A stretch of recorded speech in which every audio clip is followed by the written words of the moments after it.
Hello everyone, it's Lauren here, and I just saw an awesome video by Emily Fox on YouTube, and I've also seen a lot of other booktubers do a video like this where they share their statistics of the books that they've read, and I absolutely love that idea. I'm so fascinated with data and information, so I decided to make my own data on the books that I've read so far in 2020. So go ahead, sit back, relax, and enjoy some interesting statistics.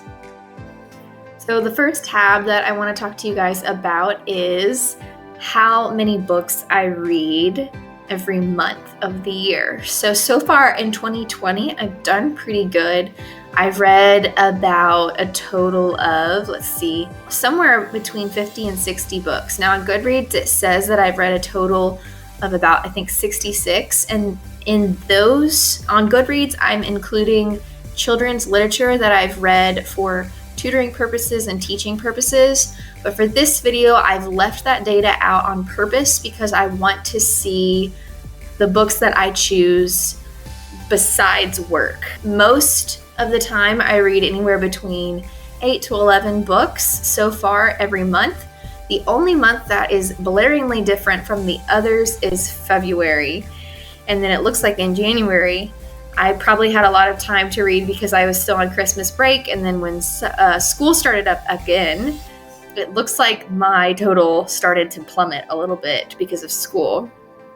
So then if you notice in March and April, that's when coronavirus was coming through and I was spending a lot of time at home. School was starting to close down and I had a lot less responsibilities through work and I had so much more time to really read.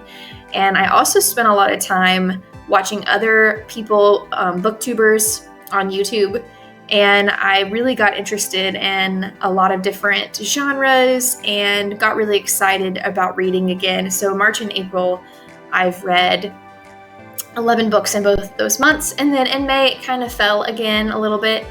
I was starting to get pumped up for summer school and I was getting prepared for working a little bit more than I had.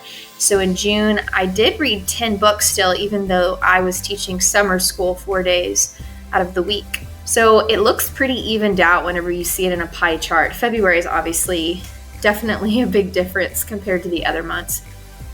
Now, talking about books and the length that they are, talking about the page length and how many pages each book has, I've divided it up into 100, 200, 300, 400, 500, 600, and then more than 700 pages.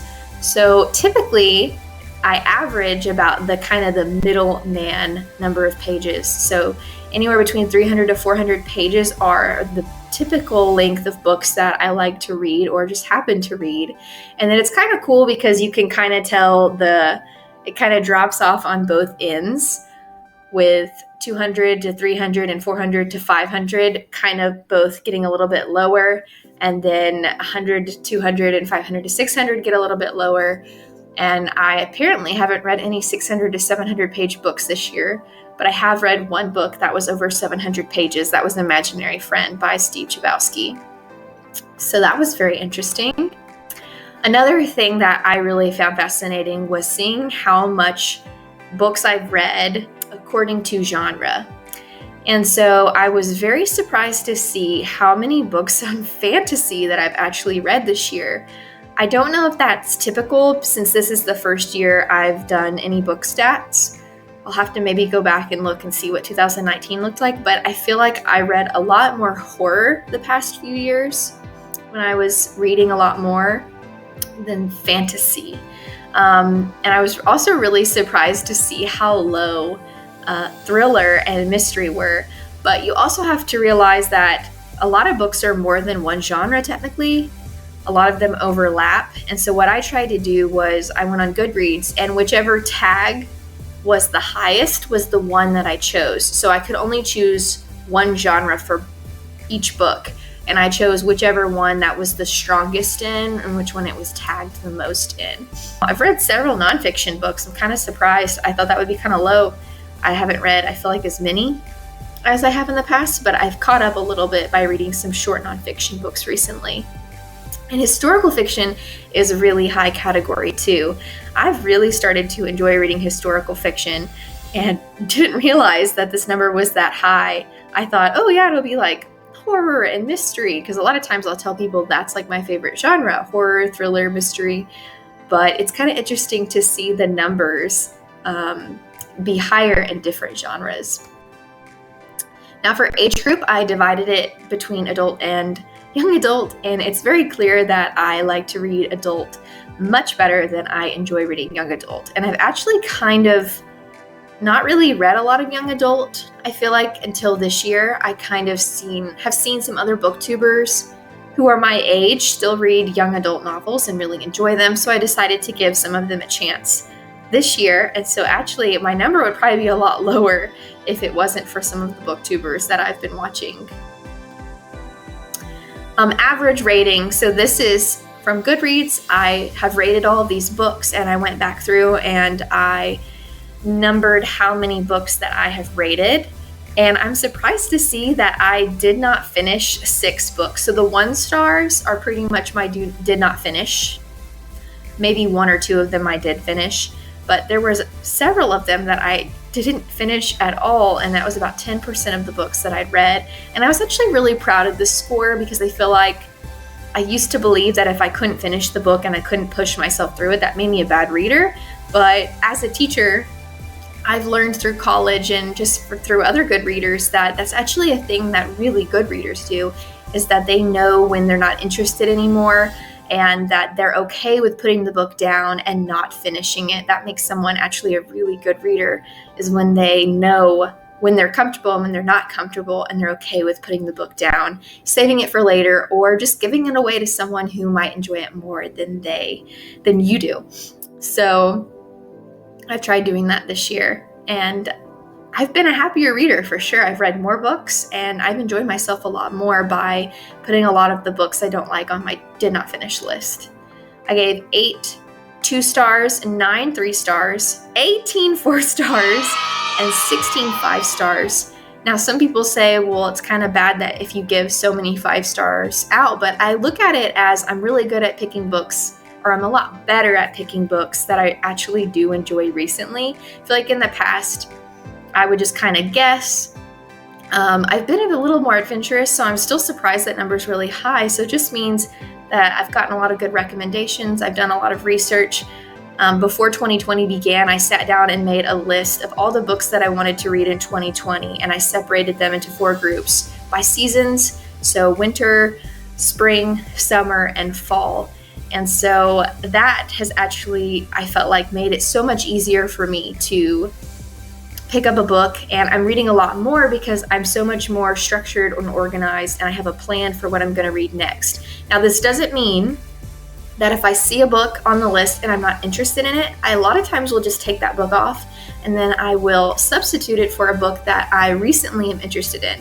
So just because I have a list doesn't mean I have to read it. I don't have to read it in a specific order. I've definitely moved things around and edited it as I've gone on, and maybe my opinions have changed as time has gone on. So where I have had a plan, I make sure that I make that list really flexible so I can still really enjoy what I'm reading. So whenever I took the average, I average about 3.5 stars, and I give a lot more 4 stars out than anything else. Now, reading by the author's gender, I tend to read a little more female authors than I do male authors, and that's probably just because I'm a female. Honestly, I don't really pay that much attention to who the author is, unless it's like Stephen King or really popular author. Now, this is really interesting as well. Figuring out the books that I've read and what year was that book published. This is something I don't really think about as much either, so it was interesting to see that a lot of the chunks are kind of distributed out.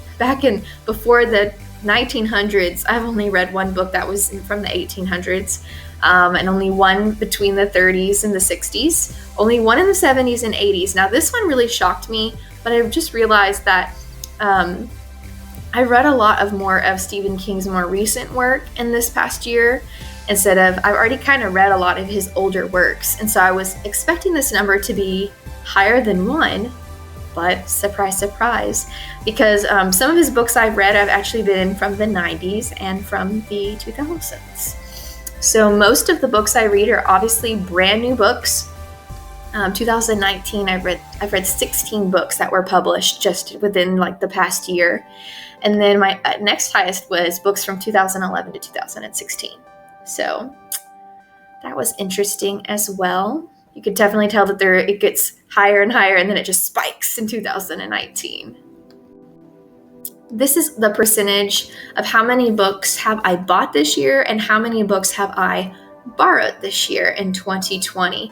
So it's about almost 50-50. It's really close. I was really satisfied with this. I try to do my best to buy books that I think I'm going to be interested in and try not to purchase a book if I'm kind of unsure if I'm going to like it, because I don't want to spend money on a book that I'm not necessarily going to enjoy and not going to want to look at on my shelf. I'm going to have to find a way to get rid of it.